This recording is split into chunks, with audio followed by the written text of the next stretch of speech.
seseorang yang bernama Anton LaVey ini mendirikan gereja setan. Itu yang ditulis oleh Anton LaVey ini tahun 69. Dia menamakannya sebagai The Satanic Bible, Alkitabnya setan, Alkitab setan. Ya.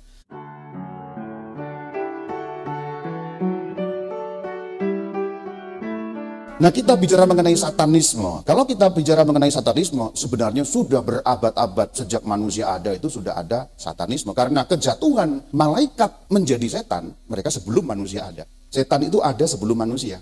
Jadi sudah ada setan dulu, baru manusia. Penciptaan dalam kitab Kejadian itu sudah ada setan, karena mereka makhluk rohani. Jadi satanisme sudah sejak zaman kuno. Dan muncul di dalam kebudayaan kuno dalam bentuk penyembahan dewa-dewi yang kadang-kadang menggunakan persembahan-persembahan manusia. Kalau kita baca sejarah kebudayaan kuno, ada banyak persembahan-persembahan manusia, bahkan kadang-kadang yang dibunuh dengan keadaan hidup-hidup, jantungnya, persembahan perawan, persembahan laki-laki yang belum punya istri dan lain sebagainya. Paganisme, penyembahan dewa-dewi pada masa kuno, ujungnya sebenarnya adalah satanisme, penyembahan kepada setan. Dalam tradisi Alkitab Perjanjian Lama, kita kenal persembahan kepada dewa Molok. Nah, nanti kamu cari persembahan kepada dewa Molok itu juga bagian dari bentuk satanisme. Tetapi di zaman modern yang kemudian dikenal dengan The Church of Satan atau gereja setan, yang kemudian menjadi populer sebutan di mana-mana, itu dimulai tahun 66. Di Amerika, seseorang yang bernama Anton LaVey ini mendirikan gereja setan. Apa itu gereja setan? Mari kita lihat sebentar. Sebenarnya ini merupakan organisasi. Religius itu tanda petik. Religiusnya ini harus kita pahami, ini tidak ada hubungan dengan agama seperti yang kita pahami, ya, nyembah Tuhan, tidak. Tapi religius, mereka mengklaim sebagai organisasi religius, tapi religius yang harus kita pahami dalam tanda petik. Didirikan 30 April 1966, dan Anton LaVey itu imam agungnya COS, itu singkatan Church of Satan, sampai tahun 97, di mana dia meninggal pada tahun 97. Kalau kita membaca The Satanic Bible, mereka juga punya, itu karangan dari Anton LaVey ini. Nah, kita sekarang bicara mengenai Satanic Bible, itu punya kitab suci. Tapi sekali lagi, kata suci harus beri tanda petik ya. Ini suci bukan dalam arti yang kita pahami, tapi mereka menganggapnya suci, tapi dalam arti yang berbeda. Dia mengarang sebuah tulisan itu yang kumpulan macam-macam, termasuk ada upacara-upacara, observasi, aturan-aturan mereka yang kebanyakan membalik-balikkan dari ayat-ayat Alkitab, itu yang ditulis oleh Anton LaVey ini tahun 69. Dia menamakannya sebagai The Satanic Bible. Kalau kita terjemahan dalam bahasa Indonesia, Alkitabnya setan, Alkitab setan. Ya. Sebenarnya ini merupakan parodi. Ya, parodi itu artinya pembalikan dari iman Kristen. Kita tahu ini terjadinya di Amerika, tanah Amerika, San Francisco. Dan Amerika itu kan sebenarnya sangat kental dengan kekristenan, ya. Kekatolikan ya kuat, Protestan ya kuat, macam-macam Anglikan, macam-macam. Pokoknya Amerika itu religius lah sebenarnya, dalam arti tertentu religius. Lalu mulai macam-macam revolusi seks, revolusi media dan macam-macam terjadi zaman-zaman ini. Lalu orang-orang seperti ini seperti mau melecehkan, menghina, memparodikan kekristenan sebenarnya. Lalu mereka membentuk seperti ini. Ini awal mulanya di zaman modern. Lalu menyebar ke seluruh dunia, tapi sebagaimana setiap organisasi pada gilirannya COS ini terpecah-pecah macam-macam. Dan sekarang sebenarnya kalau di Amerika yang sangat populer, malah saingan beratnya yang singkatannya TST, The Satanic Temple. Ini dulu pecah macam-macam, kemudian akhirnya ada satu yang baru ini, bahkan belum lama, saya punya videonya tapi saya nggak tega menampilkannya. Mereka mengadakan di Amerika konferensi setan dengan salah satu agendanya atau acaranya adalah penghujatan dengan menyobek Alkitab, tapi bukan Alkitab setan, tapi Alkitab Kristen, Alkitab kita yang kemudian disobek-sobek dan dilecehkan. Itu situasi Amerika. Tidak terlalu relevan sebenarnya, karena semua ini terjadi di tanah Amerika. Di Indonesia kita mungkin tidak akan menjumpai hal seperti terang-terangan, karena di Indonesia bisa dianggap melawan hukum. Contoh kalau merobek kitab suci, apalagi kalau sampai merobek Al-Quran, wah itu hukum bertindak kuat nanti ya. Merobek Alkitab kita juga bisa didemo dan seterusnya, paling enggak menghadapi tuntutan-tuntutan hukum. Tapi Amerika memang agak beda. Mereka itu asik kok memang, mereka itu asik. Amerika itu kan hate speech kan nggak masalah. Jadi ngata-ngatain orang, menghujat orang itu kan nggak masalah. Yang dipermasalahkan di tanah Amerika, Amerika Serikat maksud saya, USA ya, adalah kalau orang melakukan violence, kekerasan. Kalau mukul baru kamu kena perkara. Tapi kalau maaf menjanjuk-janjukkan orang itu nggak apa-apa gitu. Apa ujaran kebencian dan sebagainya, itu nggak masalah di sana. Maka ketika COS berdiri, kemudian TST kemudian berdiri, mereka melakukan apapun yang di Indonesia tidak bisa, di tanah Amerika mereka santai-santai saja. Yang menjadi masalah kalau kemudian mereka katakanlah membakar gereja, nah itu sudah violence, itu melanggar hukum. Tapi kalau ngomongin misalnya menghujat, saya nggak tega mengatakannya, saya nggak akan memberi contoh. Ada banyak penghujatan kepada Tuhan Yesus, kepada Alkitab dan sebagainya. Karena bahkan dalam ritual mereka ada yang namanya ritual penghujatan. Pertanyaan yang kita ajukan kepada satanis, yaitu TST tadi, apakah kalian menyembah Satan?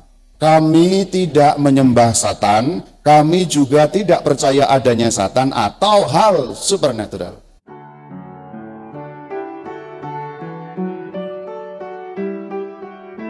Saya mau beri contoh tentang TST ya, karena ini sekarang yang paling populer dan gerakannya sudah merambah pada gerakan sosiopolitik. Aborsi kan di beberapa negara dilarang, di Amerika sekalipun.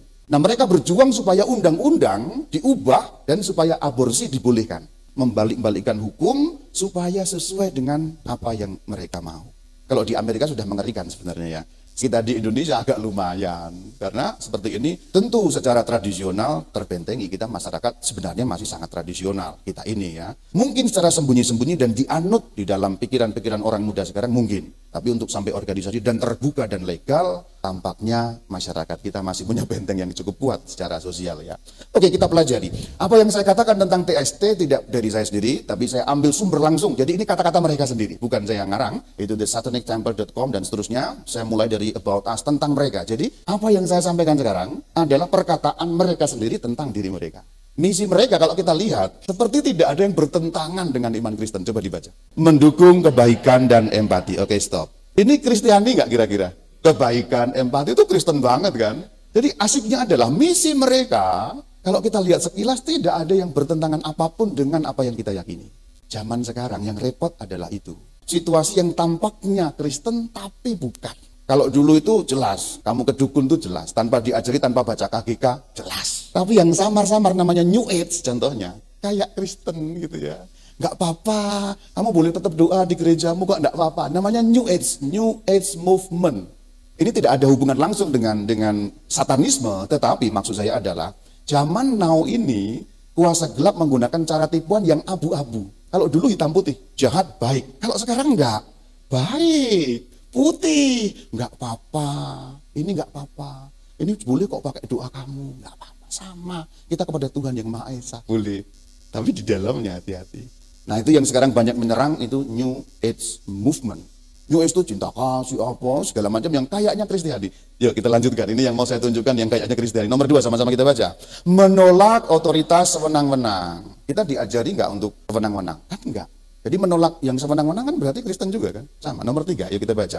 Membela akal sehat untuk bertindak. Nomor 4, melawan ketidakadilan. Dan nomor 3, mempelopori tindakan yang bermartabat. Tindakan bermartabat itu artinya menghargai manusia sebagai manusia. Memanusiakan manusia sebagai ya manusia. Tidak melecehkan harkat martabat sebagai manusia. Itu semua tampak Kristen. Jadi mana salahnya? Itulah kenapa ini mudah dan masuk akal. Karena mereka menggunakan bahasa-bahasa yang sebenarnya tidak ada yang bertentangan kalau kita lihat secara langsung. Asik kan? Pertanyaan-pertanyaan umum, lagi-lagi ini dari mereka sendiri.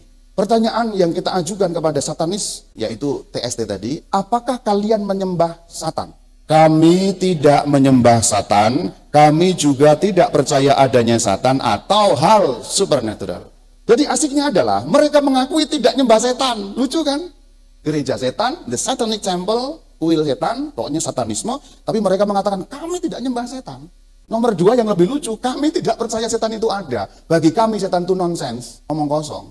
Kita yang Kristen percaya adanya setan. Mereka yang menyebut diri gereja setan atau the Satanic Temple tidak percaya setan itu ada. Bahkan mereka juga tidak percaya hal-hal supernatural. Apa? Gaib maksudnya. Mereka tidak percaya ada malaikat, mereka tidak percaya ada arwah orang mati, hal yang gaib yang tidak bisa dilihat raganya itu. Jadi bagi mereka dunia itu materi saja, raga saja. Kalau yang sudah tidak ada raga itu tidak ada. Dengan demikian Tuhan juga tidak ada menurut mereka. Karena Tuhan bagian dari hal yang supernatural.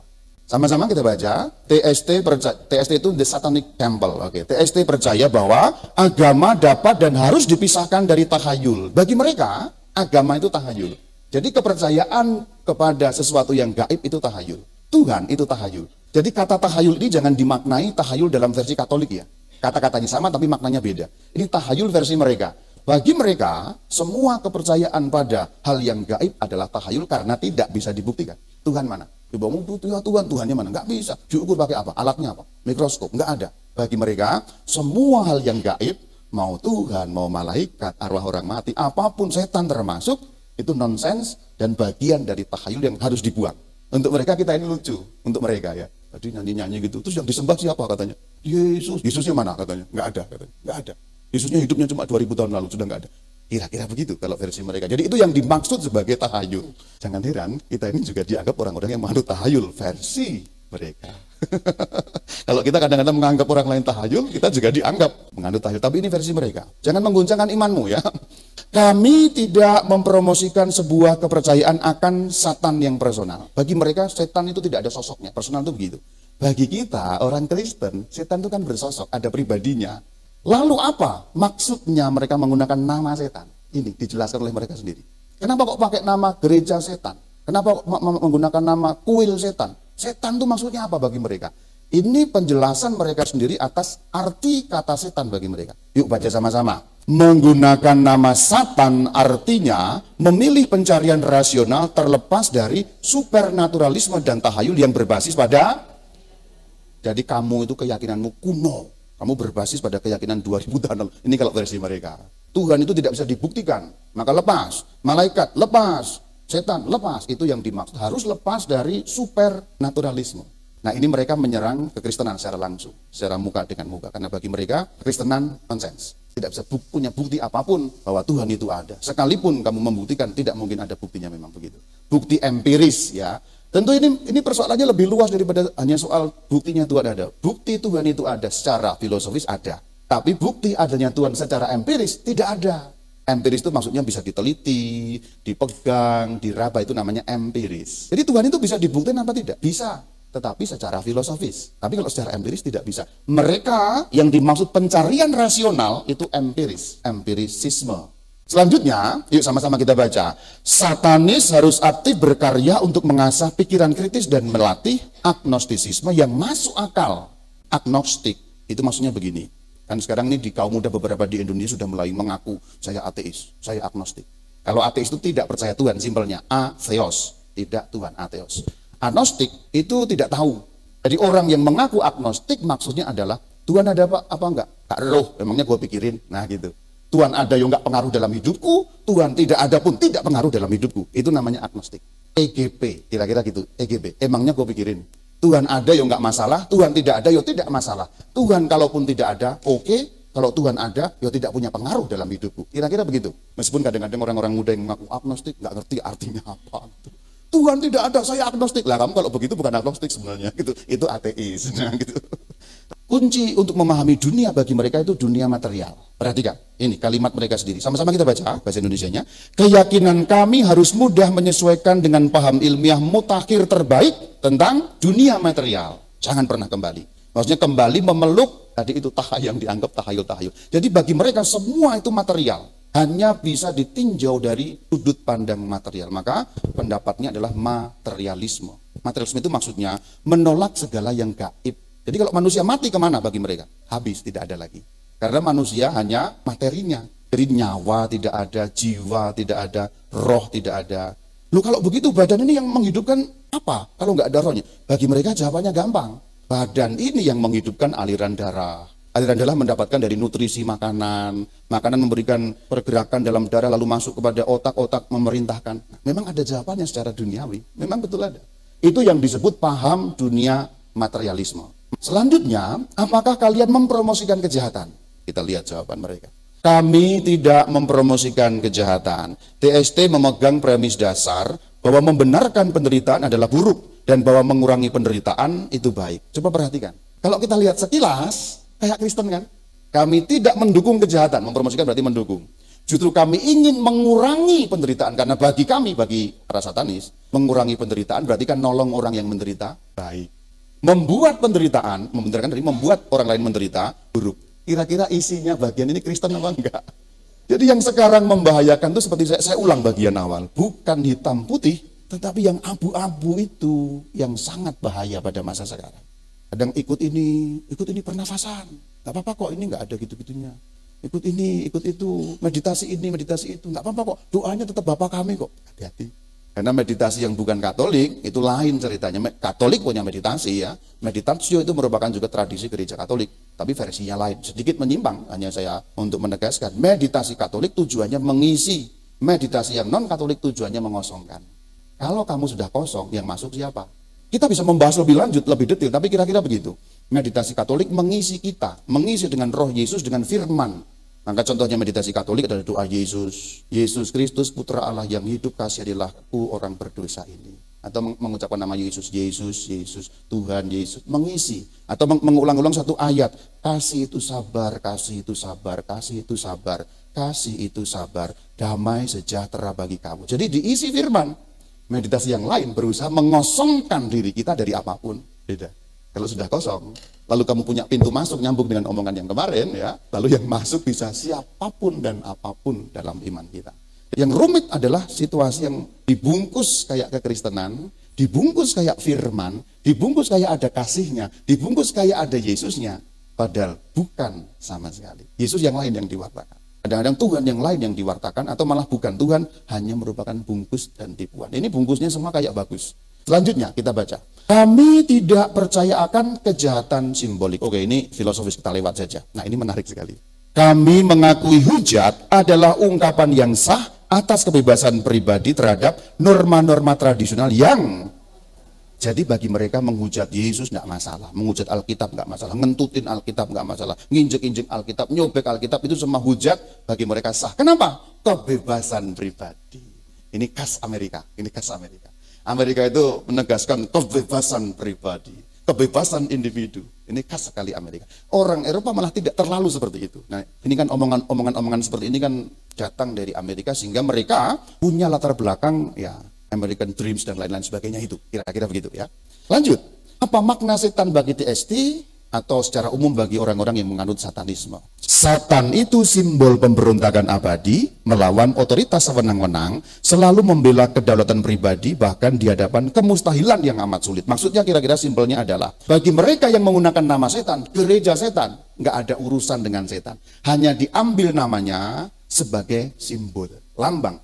Karena menurut kekristenan, setan adalah pemberontak. Menurut iman kita, malaikat yang setia kan tetap malaikat. Malaikat yang memberontak, kita menyebutnya setan. Nah, simbol itu yang dipakai. Bukan karena mereka percaya tentang adanya, tapi hanya menggunakan lambang setan, bahwa kami pemberontak. Apapun yang tidak sesuai dengan kedaulatan pribadi, kami lawan. Jadi ukurannya apa? Pribadi. Maka ada kedaulatan pribadi. Freedomnya itu ada dalam diri. Ini sepertinya bagus untuk dunia modern. Karena dunia modern itu dunia yang menekankan kedaulatan pribadi.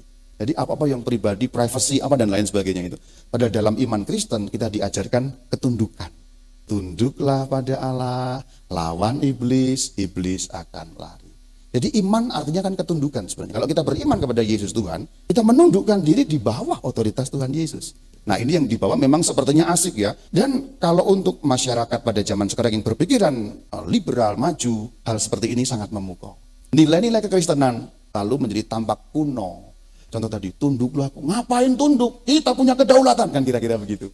Lalu coba bayangkan, kasih itu sabar, jagalah bibir. Ngapain gitu? Nahan-nahan, nyesek, sakit di sini, malah stroke. Mending kalau marah, ya diluapkan, kebebasan. Kamu maki saya 1 kali, tak maki 4 kali. Nah kan gitu, bagus kan? Sepertinya lebih memerdekakan, sepertinya lebih memerdekakan. Memberi ruang-ruang pada pilihan-pilihan pribadi. Memberi ruang-ruang pada kedaulatan, kebebasan. Yang menarik di sini, mereka kan menyebut diri agama juga di Amerika. Jadi religion, mereka mengatakan, ini religion kami gitu. Tapi mereka ditanya, kalau kamu punya agama, religion, bagaimana kamu tidak percaya pada supernatural? Karena semua agama di dunia ini, apapun bentuknya, pasti percaya pada sesuatu yang supernatural. Apapun itu. Mau disebut dewa, mau disebut dewi, mau disebut roh leluhur. Tapi ada sesuatu yang di atas manusia kan. Agama apapun, tidak hanya kekristenan. Itu totem. Kalau di Amerika kuno kan mereka percaya, mereka keturunan dari binatang-binatang apa. Maka kan ada totem-totem itu ya. Raja Wali atau Kebo atau apa. Dulu kita keturunan Coro katanya. Lalu patungnya Coro dipasang di situ gitu. Loh, memang ada agama begitu, ada. Agama totem itu ada di masyarakat kuno. Oke, nggak masalah. Tapi ada sesuatu yang di atas gitu ya. Misalnya di agama Afrika beberapa kan ada. Kita keturunan dari siapa yang dari langit dulu Raja Wali turun terus ngendok. Nah, ngendoknya itu netes. Itu jadi leluhur kita gitu kan. Ada seperti itu namanya mitos-mitos pada zaman kuno. Ya dari Jungko, dari Indonesia pun ada gitu, sama seperti itu ya. Kalau kamu menyebut diri agama, kenapa tidak percaya pada supernatural? Mereka membela diri, itu pikiran mundur itu kayak gitu. Kemunduran, lalu ketidaktahuan. Agama itu ya bisa percaya pada diri sendiri. Jadi sampai di sini sebenarnya kita sudah mulai bisa mendeteksi. Yang tadi tampak Kristen, tampak bagus, tampak membela hak-hak asasi manusia. Tapi ini agama atau kepercayaan atau keyakinan yang berpusat pada diri. Apapun yang bisa kamu lakukan, lakukan. Karena kamu bebas sebagai seorang pribadi.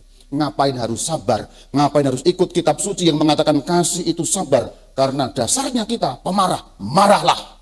Pakai bahasa Jawa kira-kira begitu. Jadi apapun yang bisa kamu lakukan, lakukan. Tidak ada boleh dan tidak boleh. Semua boleh. Ukurannya apa? Bisa kamu lakukan. Kalau kamu bisa melakukannya berarti boleh. Karena tidak ada yang tidak boleh di atas muka bumi ini. Kita mulai bisa mendeteksi di situ. Yang tadi tampak Kristen, tidak terlalu Kristen, bahkan tidak Kristen. Nah gitu. Kita ingat, dosa pertama manusia yang membuat kemudian mereka jatuh pada hukuman abadi, apa sih? Semua pohon boleh kamu makan buahnya kecuali pohon yang di tengah. Tuhan mengatur begitu. Maka ketika manusia kemudian mengambil buah yang di tengah berarti apa? Ya artinya tidak lagi punya ketundukan. Menjadikan dirinya sendiri aturan. Dirinya sendiri adalah aturan. Kedaulatan pribadi. Ini tentu dalam tinjauan iman Kristen. Ingat, iman Kristen itu ketundukan sebenarnya. Kalau kita tunduk di bawah otoritas, maka kita selamat. Kira-kira gitu. Ya. Lanjut, kalau kamu nggak percaya yang gaib, nggak percaya Tuhan, nggak percaya setan, bahkan nggak percaya itu semua ada, lalu kamu percayanya apa? Nah ini pertanyaan selanjutnya. Lagi-lagi mereka membuat rumusan kepercayaannya bagus sekali. Yuk kita lihat. Bagus sekali dalam arti sangat memukau. Kami percaya akan akal budi. Nah pikiran, akal budi. Empati berarti punya belas kasih kepada sesama. Pengetahuan dan 7 asas. Nah ada 7 asas yang mereka buat. Coba baca asas pertama. Orang harus bertindak dengan belas kasih dan empati kepada semua makhluk sesuai dengan. Lagi-lagi rumusan-rumusan yang mereka buat begitu mirip atau bahkan hampir sama atau bahkan sama dengan iman Kristen. Kita disuruh berbelas kasih apa enggak sih? Nah, mereka sama loh. Nah ini yang menarik. Nomor 3. Mereka percaya bahwa, sama-sama kita baca, tubuh seseorang tak boleh disakiti, tunduk hanya kepada kehendaknya sendiri. Kenapa landasannya? Karena materialisme. Berarti tubuh itu milikmu sendiri. Mau kamu apa-apakan tubuh itu, berarti kamu punya kuasa sendiri. Ini nanti nyambungnya kepada aborsi. Nah begitu sampai pada aborsi, kita tahu apa yang bekerja di baliknya. Jadi mereka membenarkan aborsi, bahkan mendukung aborsi karena apa? Tubuhnya sendiri kok. Jadi kalau perempuan mengandung, kemudian menggugurkan kandungannya, bagi mereka itu tidak ada masalah karena apa? Bisa nggak seorang perempuan menggugurkan kandungannya? Bisa. Kenapa kok orang bisa menggugurkan kandungan dan bahkan boleh bagi mereka? Karena diri sendiri. Nah ini kemudian di titik ini, kalau dalam kultur Amerika, Amerika itu sangat kuat yang namanya pendukung pro-life dan pendukung pro-choice. Pro-choice itu maksudnya seorang perempuan boleh memilih apapun atas tubuhnya sendiri. Karena kandungan bagian dari tubuh, jadi boleh aku menghidupkan ini, perutku ini yang dalam perut, boleh juga aku mematikan, tuk modar silakan. Karena ini tubuhku sendiri. Itu namanya pro-choice. Pro-life adalah kita.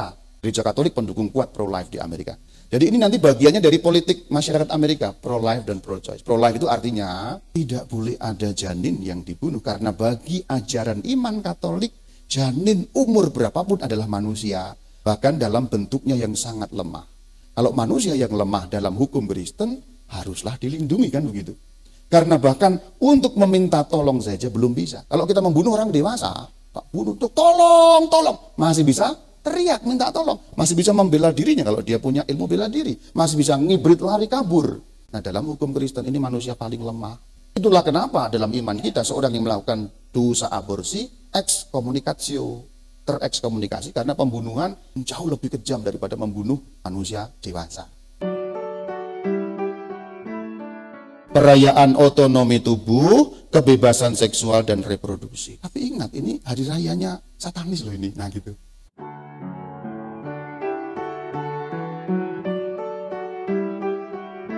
Upacaranya apa? Mereka punya upacara atau ritual. Menarik sekali.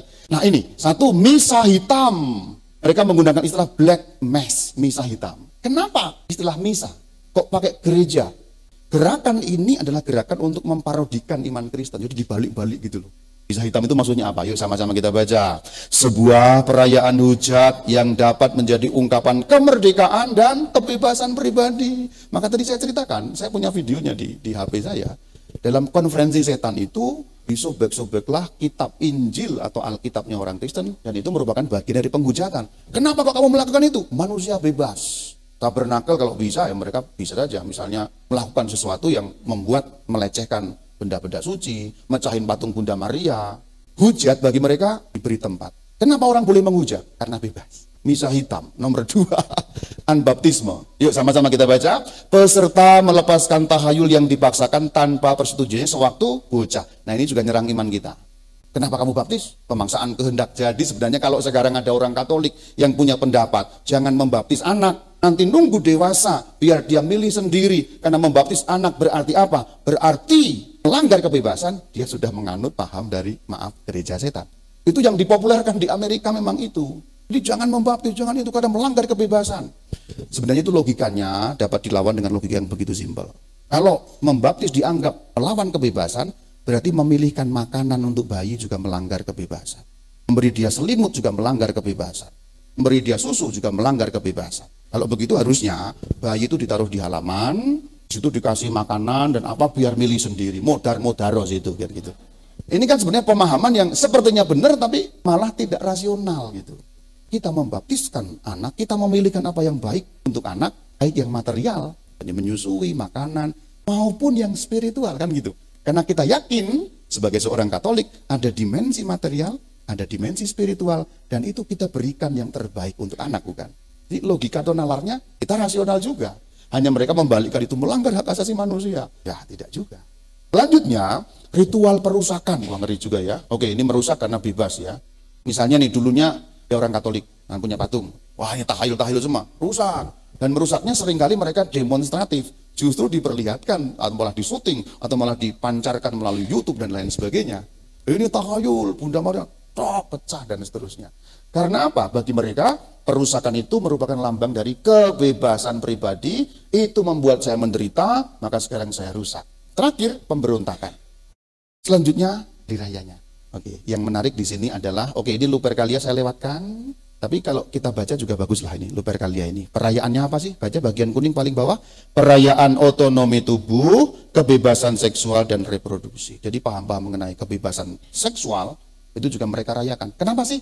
Kembali kepada soal diri. Manusia bebas. Tidak ada yang tidak boleh. Apapun boleh kalau kamu bisa melakukannya. Asik nih, ini asik. Ini bukan saya loh. Ini semua saya ambil sekali lagi dari situs resmi mereka. Jadi saya bukan sedang mengatakan sesuatu tentang mereka, tapi mereka yang berkata sesuatu tentang mereka sendiri. Saya hanya menerjemahkan dan menyampaikan. Halloween, jadi hati-hati. Uniknya memang kita sekarang di sini kemudian ini agak-agak dirayakan ya. Padahal Halloween itu sebuah hujat sebenarnya. 1 November apa? Hari raya semua orang kudus. Dalam tradisi gereja Katolik orang kudus biasa digambarkan ada halo. Halo itu lingkaran kekudusan. Nah ini halo if malam orang-orang kudus tapi dalam bentuk yang diparodikan. Maka yang muncul bukan orang-orang kudus tapi demit. Jadi kalau Halloween itu berdandan dengan dandanan demit. Jadi kalau kamu malamnya ini merayakan Halloween, besok orang Katolik merayakan hari raya orang kudus, ini orang kudus kami. Hihihi. Nah gitu. Sayangnya adalah sudah masuk ke dalam kultur Amerika. Tanpa sadar, ini sebenarnya hujat terhadap perayaan Katolik 1 November. Yuk kita baca. Hari raya untuk merayakan kenikmatan dan memeluk kegelapan dan keindahannya. Jadi bagi mereka, kegelapan itu indah. Bagi mereka dunia gelap itu indah. Makanya kita rayakan. Karena besok orang Katolik merayakan santo-santo yang dianggap kudus, bersinar, terang, penuh kemuliaan. Kita rayakan kebalikannya. Kita rayakan kegelapan yang melawan terang. Kira-kira gitu. Kalau kita baca sejarahnya dan kultur Amerika dan dibawa ke sini tersebar ke seluruh dunia. Seperti hanya lucu-lucuan kan. Sepertinya hanya lucu-lucuan tetapi itu merasuk gitu loh. Ini kan lucu-lucuan aja Romo gitu. Tapi ingat ini hari rayanya satanis loh ini. Nah gitu. Mau seorang Katolik merayakan hari rayanya satanis yang jelas-jelas memparodikan dan menyerang iman Kristen. Lucu kan? Kita merayakan hari raya musuh kita gitu. Wah, akhirnya malaikat Mikael kalah. Hidup setan gitu. Lucu kan? Lucu sebenarnya. Nah, terakhir Sol Invictus. Nah, ini yang mereka promosikan adalah 25 Desember. Itu dulunya hari raya orang kafir yang diambil alih oleh gereja Katolik untuk dijadikan hari raya Yesus Kristus. Jadi mereka merayakan Sol Invictus. Jadi kalau kita 25 Desember Natalan, orang-orang satanis itu merayakan hari raya yang sama, tanggal yang sama. Dengan membuat klaim, orang Katolik nyolong hari raya kami. Ini dulu sudah ada pada zaman Romawi, kami merayakan Sol Invictus, kamu curi, hingga kamu cap sebagai hari raya kelahiran Kristus. Kira-kira gitu klaimnya. Maka kalau kamu di internet mungkin setiap menjelang Setiap menjelang Desember ada serangan, Yesus tidak lahir 25 Desember apa dan sebagainya. Ya salah satunya juga dari promosi-promosi mereka, bagian dari untuk membelokkan iman kita dari kebenaran. Padahal saya bisa menjelaskan bahwa 25 Desember itu sudah dirayakan jauh sebelum orang Romawi merayakan Sol Invictus. Sejarahnya kira-kira singkatnya demikian. Dulu memang orang-orang Romawi adalah penyembah dewa-dewi, pagan, kafir gampangnya begitu. Kemudian Kaisar Konstantinus namanya, tahun 300-an menjadi Kristen. Lalu kemudian ada beberapa kaisar yang menjadi Kristen, tapi ada yang kembali kepada penyembahan lama. 25 Desember dirayakan sebagai Natal, tapi kaisar yang kemudian murtad membuat semacam tandingan perayaan. Jadi duluan Natal sebenarnya. Perayaan Sol Invictus itu dibuat oleh mereka atau kaisar-kaisar yang ingin menandingi perayaan Natal dengan merayakan Sol Invictus. Sol itu matahari, Invictus kemenangan. Jadi merayakan kemenangan dewa matahari. Karena di belahan utara itu kan Desember kan musim dingin. Lalu ketika titik balik selatan dan kembali, wah matahari akan kembali, dewa matahari akan menang. Karena sebentar lagi kita akan mengalami panas. Kira-kira begitu. Oke, terima kasih sudah mendengarkan pembicaraan ini. Ya, terakhir ini aborsi yang tadi saya katakan. Singkat aja ya bagian ini ya. Jadi mereka mendukung klinik aborsi, bahkan ada penggalangan dana, perhatikan itu, untuk mendukung klinik aborsi. Ya macam-macam ini karena bodily autonomy itu ya, otonomi tubuh. Lalu mereka ingin supaya aborsi ini dilegalkan ya. Ini mereka menyerang pemerintah supaya bisa mengadakan ritual aborsi. Jadi mereka punya yang namanya upacara aborsi. Aborsi itu dirayakan, merayakan kebebasan tubuh. Mungkin nggak terlalu nyambung langsung dengan hidup kita. Tapi nomor dua, memberikan pemahaman yang jauh lebih luas, karena ini sangat dekat dengan kultur masyarakat modern dan anak-anak muda. Kebebasan apa. Nomor tiga, mereka pendapat-pendapatnya, pandangannya tampak Kristen. Tetapi yang abu-abu itu dibaliknya sama sekali tidak Kristen, hitam. Dan ketika sampai pada bagian aborsi kita tahu siapa yang bekerja di balik itu.